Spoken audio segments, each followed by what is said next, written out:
I was at my desk finishing up some reports when I heard the familiar sound of heels clicking against the office floor.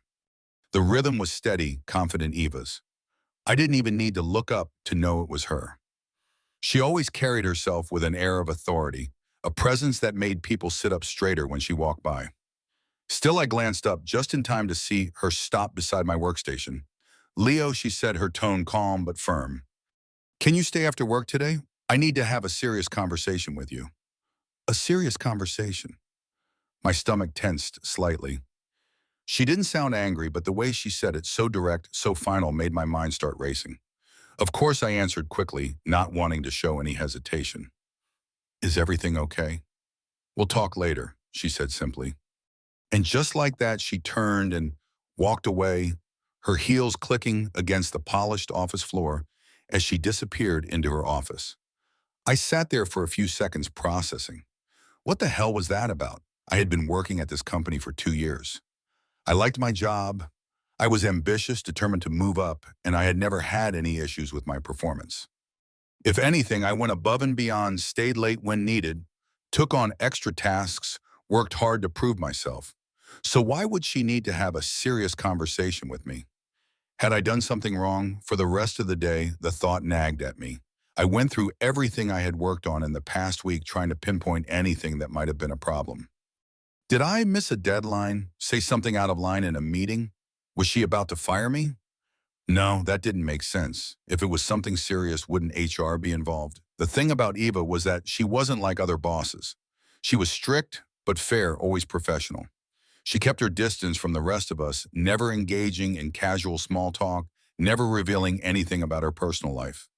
Some people were intimidated by her, but I respected her.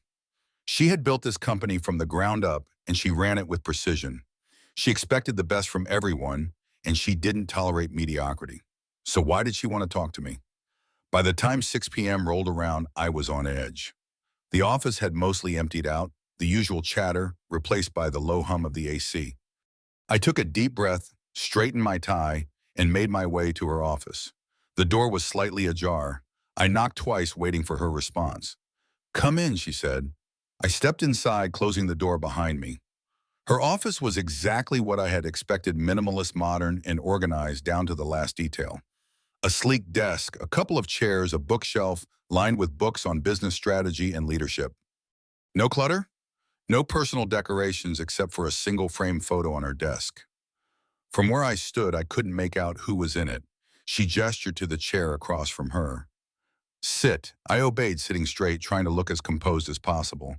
She folded her hands in front of her, studying me for a moment before speaking. "You've been here for 2 years now," she said, "and I've noticed your work ethic. You're ambitious, focused.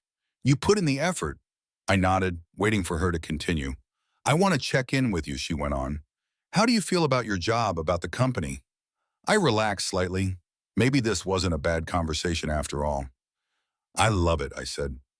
"Honestly, I feel like I'm learning a lot, and I definitely want to grow here, take on more responsibility." She nodded as if she had expected that answer. "And what about the people here? Do you get along with everyone?" "Yeah," I said without hesitation. "I mean, of course there are always challenges, but overall I think we have a great team." She studied me for a moment, then leaned back slightly. "Good." For a second I thought the conversation was over, but then she asked something that completely threw me off. "What about outside of work? Do you have a girlfriend?" I blinked, caught completely off guard. No," I said after a brief pause. "Not right now. I've been pretty focused on work." She nodded again, this time slower. Then just like that, she stood up, signaling that the meeting was over. "That's all for now," she said. "You can go." I hesitated. "That's it." "That's it," she confirmed. I got up and left her office, feeling more confused than when I had walked in.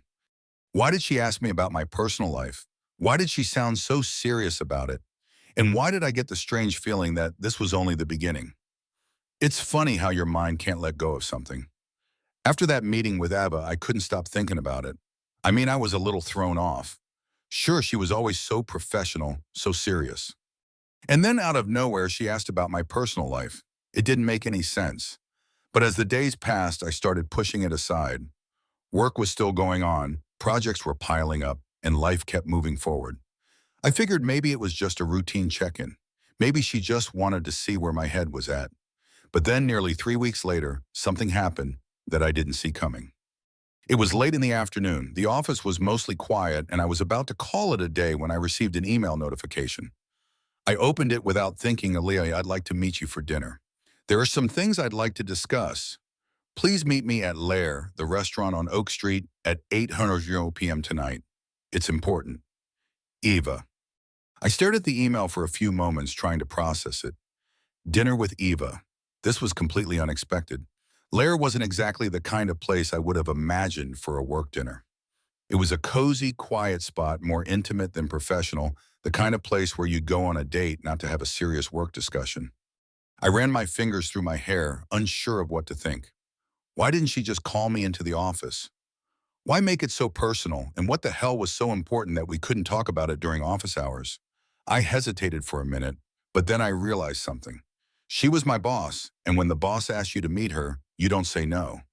I quickly replied, confirming I'd be there. By 7:45 p.m., I found myself sitting at a table in Lair trying to appear calm, but my nerves were starting to get the best of me. The dim lighting, the soft jazz playing in the background, the smell of gourmet food, it all made the situation feel surreal. Why was I here? What did she want to talk about? At exactly 8:00 p.m., Eva walked in. She was dressed in a simple yet elegant black dress, her hair styled perfectly, but somehow she still looked like she belonged in the office. Despite the setting, she carried that air of authority with her. She gave me a quick smile and sat down across from me. For a second, it almost felt like we were in a business meeting. No small talk, no pleasantries, just straight to the point. I'm glad you could make it, she said, her voice calm and controlled. But there was something different in the way she spoke. It wasn't the usual boss to employee tone. There was a slight softness to it, like she was speaking to someone she trusted. I nodded, still not entirely sure where this was going. Of course. What's going on, Eva? She looked at me for a moment, almost as if she was deciding whether to speak or not. Then she leaned forward slightly, her eyes meeting mine, with a look I hadn't seen before, something more personal, maybe even a little vulnerable. I don't know if I've told you this before, she started, her voice quieter now, but running this company can be isolating. People come and go, but it's hard to connect with anyone. I focus so much on the business, on the next step, that I often forget to take a step back. I don't have a lot of people I can talk to about anything real. I didn't know how to respond to that. Eva had always been so composed, so in control. I couldn't imagine her feeling lonely. But there she was, opening up about something I never expected to hear. She paused, taking a sip of her wine before continuing. You remind me of someone. You remind me of me when I was younger. You're driven, ambitious. But there's something more to you, something I haven't seen in a long time. I felt my heart rate pick up a little. Was this some kind of compliment, or was I missing something? I don't really know what you're saying, I admitted. Eva smiled a little, almost knowingly. I just mean that I see something in you that makes me want to trust you to be open, and that's rare. I swallowed up, trying to figure out what she was getting at. I didn't want to assume anything. This wasn't like her. She was a professional always. She shifted in her seat, leaning back slightly. You know, Leo, I've been thinking about how people come into your life and then disappear just like that. And it's hard to find someone who stays around long enough to really understand you, who isn't just interested in what you can do for them. I could feel the air between us shifting. This wasn't just a conversation about business anymore. It was something else. But what I didn't know what to say, so I just kept quiet, watching her closely. The woman who had been so distant, so unreachable, was suddenly sitting across from me, sharing something personal. But what did it mean? What was she trying to say? The atmosphere in the restaurant felt thick, heavier than it had been when I first walked in. Ava's words hung in the air between us, and I still wasn't entirely sure what she meant. What was this conversation really about? It didn't feel like business. It didn't feel like a usual boss-employee talk either. I shifted in my seat, unsure of how to respond. I couldn't just nod and smile like I would with a colleague. This felt different, more intimate, more personal. Eva, the woman who had always kept a professional distance, was now letting me in. She noticed my silence and gave a small, almost awkward smile. I know this might be a bit unexpected for you, Leo. I don't know. Sometimes I feel like I need someone to talk to, someone who actually listens. The words she spoke didn't match the confident, professional woman I had known for the past 2 years. It was like I was hearing a side of her that had been buried, locked away, hidden behind the businesswoman persona. And there I was, sitting across from her, feeling like I was seeing something I shouldn't. I'm not sure what you expect me to say, I finally responded, trying to keep my voice steady. I mean, I get it. Running a company can be tough, lonely, whatever. But this is a little different, isn't it? Ava's eyes met mine, and for a brief second, I thought I saw a flicker of something. It was almost like she was relieved that I hadn't brushed her off, but then she quickly composed herself again, her usual cool demeanor taking over. Maybe it is, she said softly. Maybe it's because I haven't felt like this in a while. I'm always surrounded by people, employees, business partners, but I've never felt like anyone truly understands what I'm going through. Her tone wasn't sad, but there was a weight to it. It was as if she was confessing something she'd never admitted to anyone else before. And I couldn't help but wonder, why was she telling me this? Why me? I didn't know what to do with the information.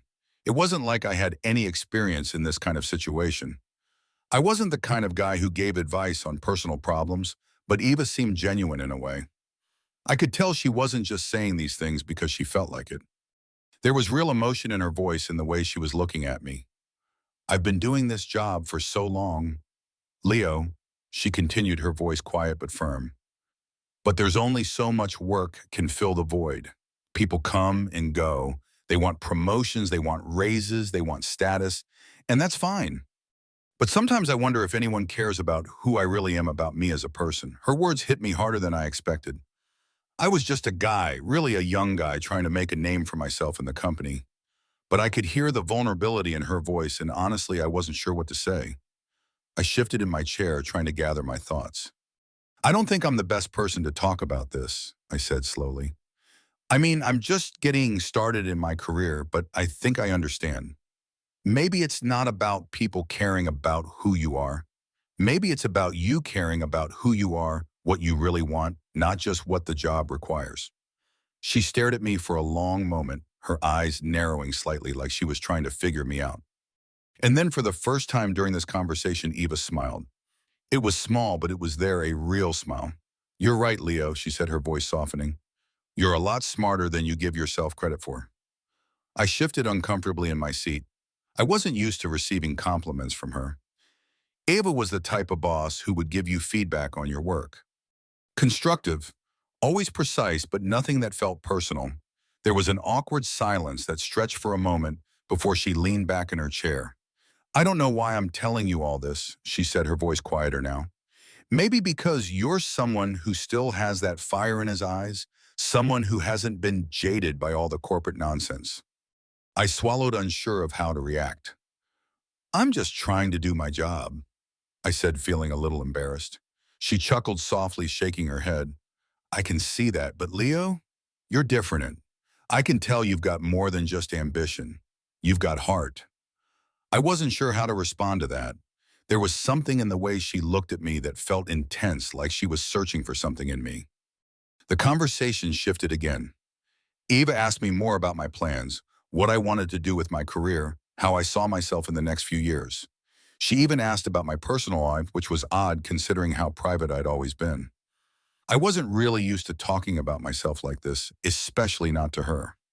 But I answered her questions as best as I could. By the time we finished our meals, I was left feeling a little off balance. It was like I had walked into this dinner expecting one thing and then left with a whole new set of emotions swirling inside me. I appreciate you talking to me tonight, Leo, Eva said as we got up to leave. It's rare to have someone who listens. I smiled, though I wasn't entirely sure how to feel. No problem, it was good talking.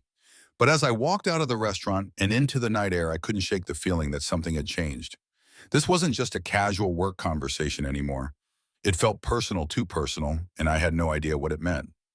But I knew one thing for sure: things were about to get a lot more complicated. The days after that dinner were strange. Eva seemed distant at the office, almost like she was avoiding eye contact with me. I couldn't quite place it. Was it my imagination or was there a shift between us? Before she was always just the boss, the stern, no-nonsense leader who kept everything under control. But now after that dinner, things felt different, and I wasn't sure whether it was just me feeling awkward or if she was acting differently too. I tried not to dwell on it too much. I had work to do, deadlines to meet, and goals to achieve. It wasn't the time to overthink anything. But every time I saw her in the hallway or caught her gaze across the office, there was this strange tension. It wasn't bad per se, but it was unfamiliar. Then almost a week after that dinner, she called me into her office. It was late afternoon and the office was quieter than usual. People were wrapping up their work and heading home, but Eva's door was still closed. As I knocked and stepped inside, I noticed that the usual professionalism in her demeanor was missing. Instead, she looked a bit distracted. "Leo, come in," she said, her voice softer than usual. It was strange hearing her talk to me like that. She was always direct, businesslike, but today there was something warmer in her tone. "Hi, Eva," I said, walking in and sitting down across from her. Is everything okay?" She nodded slowly, almost like she was thinking about how to phrase what she was going to say. "Yeah, I'm fine. Just a lot on my mind, I guess. I've been thinking about our conversation last week." I immediately felt a rush of heat in my chest. "Oh yeah, me too." I tried to sound casual, but I couldn't shake the feeling that this wasn't just a typical follow-up. "I've been reflecting on it," she continued, leaning forward slightly, her eyes searching mine. "You said something about people caring about who I really am. I think you might be right. I've been so caught up in the work, in the business side of things, that I've forgotten to think about myself, what I really want." Her honesty caught me off guard. It was rare to hear her talk like this without any of the cold professionalism that she usually wore like armor. I swallowed, unsure of how to respond. "I didn't mean to make it sound like you're missing out on something. It's just, I know you work hard. Maybe you don't get the chance to relax." Or she cut me off with a soft chuckle. "I just think maybe I've been so focused on achieving things that I forgot to ask myself whether I'm happy with where I am." I nodded slowly, trying to absorb what she was saying. Evia was admitting something to me that I never expected. It felt like she was opening up in a way that no one at the company ever had. She looked at me, her eyes meeting mine in a way that made me feel like she was really seeing me beyond just the work I did. "You've been here for 2 years now, right?" she asked. "You've got ambition, Leo. You've got drive. I see it in you. And I think I'm seeing something else too." I raised an eyebrow, unsure of where this was going. Something else. Eva hesitated for a moment, then leaned back in her chair. "Yeah, I don't know how to say this without making it sound strange, but you remind me of someone I used to know, someone who had the same passion, the same fire. I guess, I guess I haven't felt that in a while." I felt a wave of unease wash over me. What was she saying? Was she talking about me in a way that went beyond just work? I tried to keep my face neutral, but inside my mind was racing. "I didn't mean to make things uncomfortable," she said quickly, seeming to realize how what she said might have sounded. "I just want to tell you that I appreciate what you bring to the team. You have something different. It's rare." Her words lingered in the air, and for a moment neither of us spoke. The quiet stretched out heavy with unspoken tension. Finally, she broke the silence. "Leo, I'm glad we had that conversation last week. It helped me see things more clearly. You've been a big help, not just in terms of your work, but just as a person. I don't want you to think that's all this is about. It's just, well, I think you get it. You understand what it's like to care about something more than just the job." I nodded, still unsure of how to process everything she had said. "Yeah, I get it. I think everyone needs to have something to care about outside of work, too." Ava smiled faintly, but there was something in the way she looked at me that sent a chill down my spine. It was almost like she was searching for something in me, something more than just a colleague, something more than just a guy who worked under her. "Anyway," she said, breaking the tension, "thanks for being here, Leo. I know this is a lot, but I think we'll be fine. You've got a lot of potential, and I'm looking forward to seeing where you go with it." I stood up to leave, still processing everything that had just happened. Ava's eyes followed me as I walked to the door. And for a split second, I wondered if she was about to say something more, something that would change everything on. But she didn't. "Good night, Leo," she said quietly. "Good night, Eva." As I left her office, I couldn't shake the feeling that things were changing. Things between us were shifting, and I wasn't sure if that was a good thing or a bad one. All I knew was that the lines between work and personal were blurring, and I had no idea where it would lead. The weeks following that dinner felt like a slow buildup to something neither of us wanted to fully confront. It was strange, like we were both playing this game of pretending nothing had changed, but everything had. I was still the same guy I'd been when I first started working here, still trying to prove myself. But now there was this new layer to my life, something I hadn't expected to happen. Eva was still my boss. That hadn't changed. But the relationship we'd started to build outside of work had only deepened. We'd agreed not to speak about it directly in the office, and we didn't. No one had any idea what was going on between us. But the moments we spent together after work, those times when we could be ourselves, when we didn't have to hide behind titles or expectations, it felt right. It felt like something real. And yet we both knew it couldn't continue on the same path forever. There was no denying that. One afternoon, a few weeks after that dinner, Eva called me into her office. I could tell by the tone in her voice that this wasn't going to be another casual meeting. There was something serious behind her words. Leo. She began, not even looking up from the papers on her desk. She sounded a little distant, and it made my stomach twist. We need to talk. I nodded, walking into her office, trying to gauge what was going on. This wasn't the usual catch-up or discussion about company matters. Something was different, and I could feel the tension building between us. When I sat down, she finally looked up, meeting my eyes. Her expression was unreadable, and for a second, I wondered if she was going to end things between us. The thought made my chest tighten. I didn't want that. We can't keep pretending that everything is the same, she said softly. We both know there's more between us now. But at work, it's important that we keep things strictly professional. I can't let our personal lives affect the company, and you shouldn't either. I nodded, swallowing hard. I had known that the time was coming when we'd need to make a choice. The more I thought about it, the more I realized how much I wanted to make this work. It wasn't just about a fling or something temporary. It was about us, about what we had. I agree, I said, my voice steady, but I don't want to lose what we have, Eva. I care about you, and I don't think that has to mean we stop seeing each other. She leaned back in her chair, her eyes narrowing slightly. I could see the wheels turning in her mind. She was calculating, weighing the risks, considering the consequences. And then slowly she spoke again, her tone softening. We don't have to stop seeing each other, she said quietly. But we'll have to keep it separate from work. I want to keep things professional here, Leo. But outside the office, we could be ourselves. We could be who we really are without any of these boundaries. I felt a wave of relief wash over me. It wasn't the easy solution, but it was the one that felt right. There was no denying that we were both happy when we were together, and I didn't want to give that up. Not for the world. I can live with that, I said, my voice full of certainty. I want us to be happy, Eva. And if that means keeping things separate when we're at work, then I'm okay with that. I don't need anyone to know. It's just between us. She smiled, then a soft, genuine smile that I hadn't seen from her in a long time. It made my heart race, and for a moment I allowed myself to feel what I had been holding back. We'll make it work, she said. I think this is the right choice for both of us. And just like that, we had decided, at work we would continue as boss and employee. There would be no indication of anything beyond that. But outside of the office, we would allow ourselves to be something more, to be a couple, without the pressure of our professional roles hanging over us.